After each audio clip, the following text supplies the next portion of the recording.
Lección 13, Torocrojodoudibidicromo. En esta oportunidad vamos a ver los sustantivos.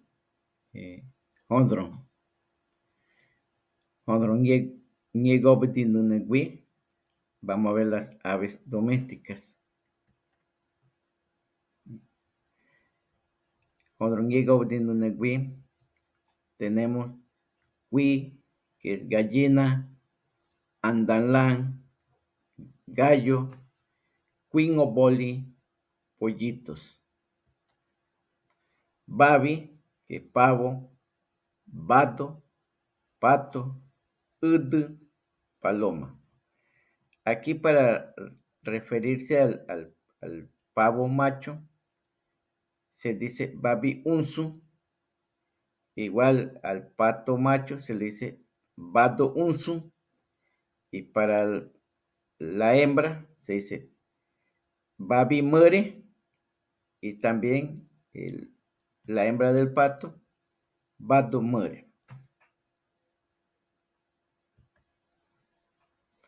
Aquí tenemos unas pequeñas oraciones. Tenemos aquí, Huigüe yocuiti, la gallina comió maíz. Andalá ngone degonware. O también se dice Andalá ngone degonware, el gallo canta temprano.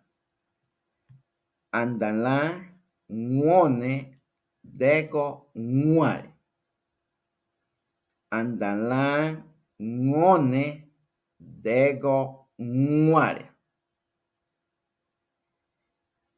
Y en la siguiente oración tenemos Quinoboli nede cubo.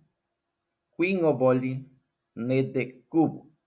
Se perdieron 2 pollitos.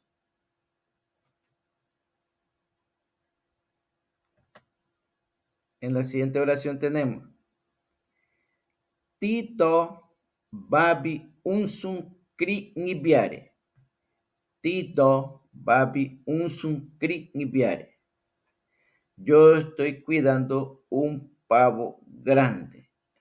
Yo estoy cuidando un pavo grande. Vado to huben ñute. O también se dice vado to hume ñute.